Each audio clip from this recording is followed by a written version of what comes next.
Hi. Awful weather out there. You wanna go inside the diner? No, I don't want anyone to see me like this. You're not gonna like these.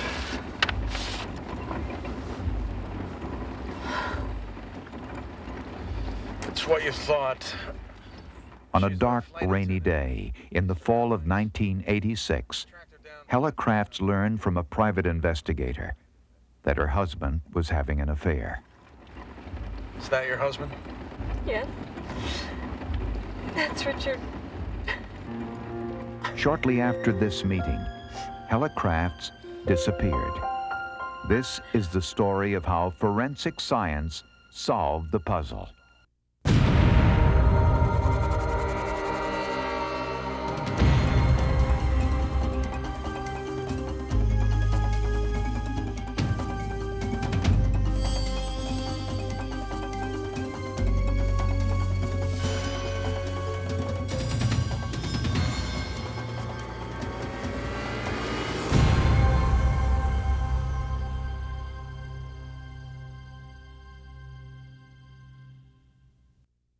I first met Helle Crafts in the fall of 1986. She came in to see me and was discussing the possibility of a divorce from her husband. She was very concerned about what was happening at that time. She was also concerned about potential violence, shall we say. By all accounts, 39-year-old Helle Crafts was a caring mother of 3 young children in an unhappy marriage.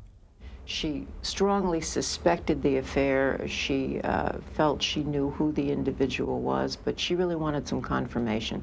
So we talked about hiring a detective to prove that, in fact, yes, he was involved with another woman at that time. It was a typical scenario of husband is never home, constantly lying about his whereabouts. And she had had enough. When Helle Crafts hired Detective Keith Mayo, she provided an important lead, a long-distance number she saw on the phone bills but didn't recognize. I met with her several days after we had caught Richard with his girlfriend. And there were many photos of affection between the two of them. Her kissing him and holding his hand and rubbing his back, those types of photos. Yes, Richard. She just broke down. She cried for at least 5 or 10 minutes, just sobbing. Helle and Richard Crafts had been married for 12 years. They both worked for the airlines, Helle as a flight attendant for Pan Am, Richard a pilot for Eastern Airlines. He was also a part-time policeman. I would describe him as, he was very cold. You know, when he looked at you, he had a very cold stare. Their relationship was not a close one, and friends say Richard sometimes hit Helle. Dearest Mother, here I am again in London. I have said to Richard, I want to be divorced. I no longer trust in Richard. Hugs, Helle. After Helle filed for divorce, she confided in friends on her flight crew. I want to tell you something I told my lawyer. If anything ever happens to me, don't think it was an accident. It was an accident, and that's an unusual comment to get from a client. On November 18, 1986, Helle returned from a European flight assignment and was dropped off at home by her best friend. It was the last time anyone saw her. A few days later, Helle missed her next flight assignment. She didn't call in, so friends called the Crafts home. Richard said she went to Denmark to visit her sick mother. Later, he told a different story, that Helle was on vacation with a friend. All which proved not to be true. And when this all came together, one started talking to the next, there was a collective sense of panic in a short time. The friends were basically telling me that she had disappeared. and that she was not the type of individual who would do this. She had 3 small children. So I called Keith Mayo. I immediately told Diane that I thought we should go over to the Newtown Police Department to report her missing. And they just turned a deaf ear on us. So Mayo launched his own investigation. In this home video, the Crafts' live-in nanny talks about some mysterious dark stain she noticed on the carpet shortly after Helle disappeared. And the inside the bedroom door, there was a spot, a black spot? Yeah. How big would you say it was? Half this big. How, about that big? Yeah. Did it look like a stain? It looked like it was stained, but it hadn't been there before. The fact that there was new carpet in the master bedroom and Richard ripped up the carpet and wouldn't give the nanny an explanation as to why. Also suspicious, a large freezer missing from the garage. And credit card receipts showed that Richard had rented a commercial wood chipper right after Helle disappeared. Had something happened to Helle inside the house, and was her husband involved? Police asked Richard Crafts to take a lie detector test. Did you kill your wife? No. Do you know your wife's whereabouts? No. Did you have anyone kill your wife? No. Showed very little reaction at all. There was nothing that either my partner saw or I saw that indicated that he was lying. With Helle Crafts still missing and no leads, Connecticut State Police called in their secret weapon, forensic expert Dr. Henry Lee. Dr. Henry Lee is the director of the Connecticut State Police Forensics Laboratory and one of the world's most respected forensic experts. He accompanied police as they searched the Crafts' home. We start examine some piece of physical evidence and found some tiny clue. On the mattress, Dr. Lee discovered 5 tiny stains, so small they could barely be seen. Could they hold the key to the disappearance of Helle Crafts? An orthotolidine solution on the mattress fibers turned blue. It was blood. A species test proved it was human blood. But was it Helle's? An antigen test revealed type O positive, the same type as Helle Crafts. And microscopic analysis revealed it was circulation blood and not menstrual. You have a circulation blood now, which means a blood vessel has to be injured to create such a pattern. Dr. Lee studied the angle and intensity of the blood's impact. He concluded the blood hit the mattress at an angle of 10 degrees, meaning it came from an individual leaning over the bed or kneeling. The blood was moving through the air at medium velocity, consistent with an injury caused by a blunt object, and there was a 6-inch blood smear on the side of the mattress. The bathroom towels had been washed recently, but Dr. Lee tested them with an orthotolidine solution. The blue areas proved the towels had been soaked with blood. The next issue, of course, a human body cannot just vanish in the air. A body has to be someplace. But there was no body, no weapon, and no witnesses. Police needed more to go on. So they looked for any unusual events that might somehow be connected to Helle Crafts' disappearance. It led to an important break. It snowed the week of Helle's disappearance. A snowplow driver reported seeing a wood chipper on a bridge about 3:30 in the morning. A man briefly appeared, wearing an orange poncho. He saw the same wood chipper again on River Road about an hour later. I said, well, take this man to the location, to the exact location where he saw the wood chipper. It was here, where the Housatonic River runs into Lake Zoar.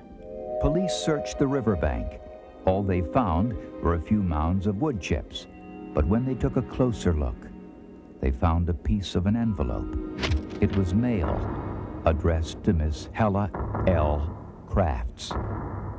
They were just laying there, you know, and I thought, good Lord, you know, I didn't even think too much about how the chipper came into play at that point until we started finding a lot of hair. That was when I remarked to my boss, you know, I said, you know, if he did what I think he did, it's time for me to retire. Police spent days sifting through the dirt and debris along the riverbank. In addition to the letter and blonde hair, they also discovered a few blue fibers, a gray piece of metal, what looked to be some tiny bone fragments, and another piece of evidence which just appeared. The sun had melted the snow away from this wall, and right against the wall, laying right on top of the leaves, a painted fingernail. Divers explored the bottom of the river and found pieces of a chainsaw. Even more unusual, the serial number had been scratched off. Everything was taken to the State Police Forensic Laboratory in Meriden, Connecticut. Because any investigation involves so many specialty areas, that's why we start calling in forensic team. By now, the story was front-page news around the world. Richard Crafts was a suspect, but he maintained his innocence, saying he didn't kill his wife, he didn't know her whereabouts, and that he had passed a lie detector test. But the forensics might tell a different story. When Dr. Lee convened the first meeting of his forensic team, he knew they faced a difficult task. They need either that piece of paper from me that says somebody's dead, or occasionally a huge pile of evidence to convince them. To identify the individual became a scientific challenge. They began by examining every notch of the chainsaw and found some human hair, tissue, and a minute piece of fiber. In size, it was barely visible with the naked eye on the cutting edge of the chain. The fiber was a bluish-green cotton, the same color as Helle's favorite cotton nightshirt, and it matched other blue fibers found at the river.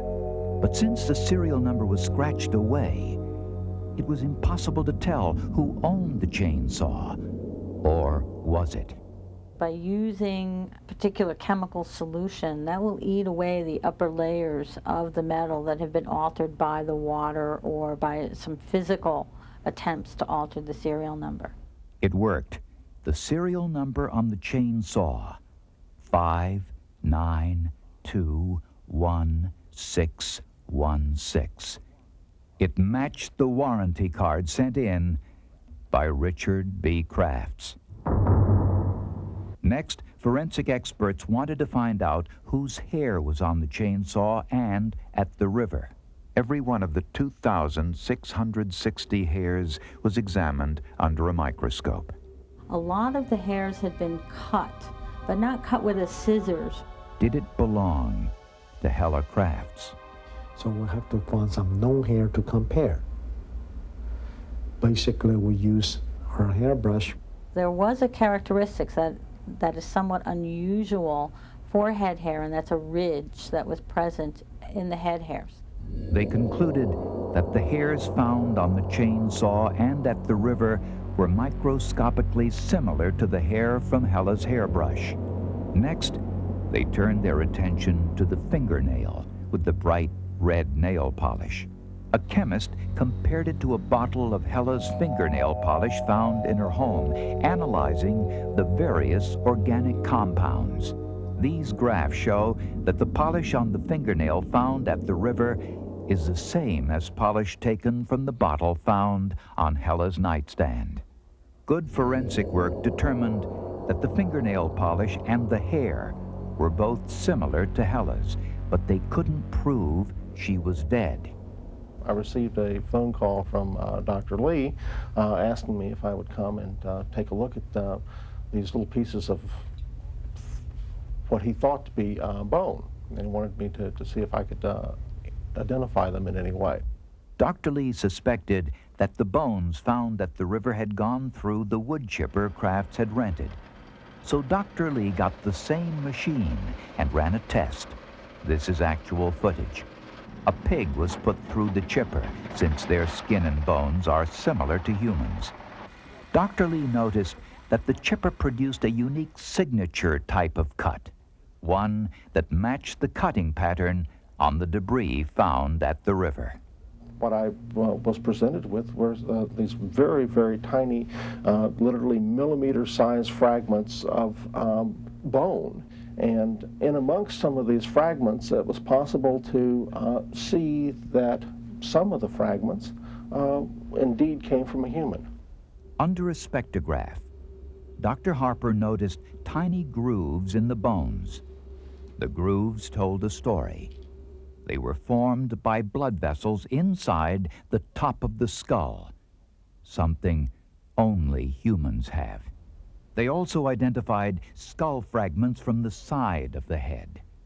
And these were the most important from a forensic point of view. So if the fracture's beveling outwards, we know the force came from the inside. We know it was a whole lot of force. So we didn't know if that's what killed her. We didn't know if she was dead before it happened. But we certainly knew she was dead afterwards. Okay. So now we know a human being is dead. The next question is, who? Dr. Harper froze some of the bone fragments with liquid nitrogen, then ground them to a fine powder. Tests revealed the bones came from an individual with type O positive blood, Helle Craft's blood type. Finally, Dr. Lee turned his attention to the gray piece of metal believed to be a crown to a tooth. But there was no human remains on that crown, so that couldn't be used as a form of identification. They needed more. So Dr. Lee asked Dr. Karazoulis himself to go to the river where he searched for 5 days. Then, a break. I'd been at the crime scene for maybe 8 hours. I slipped and fell into the brook. And I had a pail, and I was picking evidence up. And I cleaned my hand off in this pail that I was collecting evidence in. When I came into the tent, I put all the contents of the pail down. I washed my hand, and I looked down, and there was the tooth. But was it Helle Craft's? And I was able to match all the years of different x-rays. I imagine it was from 1986 back to 1982. So I had no doubt in my mind that the tooth I found came from Helle Craft's mouth. Finally, the forensic team had an actual match. And they say, Helle Craft's teeth are in this pile. And they were knocked out of her head violently. And we have a human head going through violent injury in the same pile. So we said, that means Helle Craft is dead. Period. Based on the forensic evidence, Richard Crafts was arrested and charged in the murder of his wife. What happened to Helle Crafts? Based on the forensic evidence, a reasonable scenario can be pieced together. Hey, thanks for the ride. On November 18th, Helle Crafts returned from her flight to Germany around 7 p.m. She put the children to bed around 8. The nanny had the night off and wasn't expected home until midnight. Before going to bed, Helle changed into her favorite blue nightshirt, looked through her mail, stuffed it into her pocket, and began changing her sheets. I don't believe you. You know, I can't take this anymore. Why don't you just get out? No, Go see. you get out. You get out. Leave me alone. Then it happened quickly.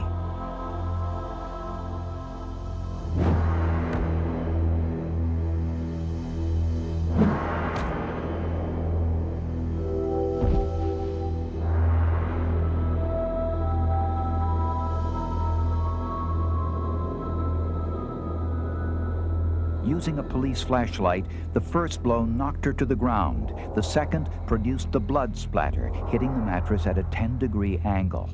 While falling, her head grazed the side of the mattress, leaving the blood smear. He wrapped the body in the bed covers, carried her through the house into the garage, and placed the body into a freezer.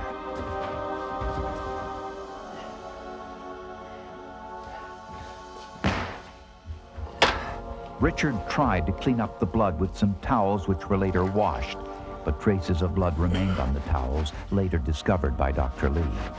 Marie Thomas, the nanny, arrived home around 2 a.m. and went right to bed. At daybreak, Crafts took the children and the nanny to his sister's house, saying their mother had left earlier.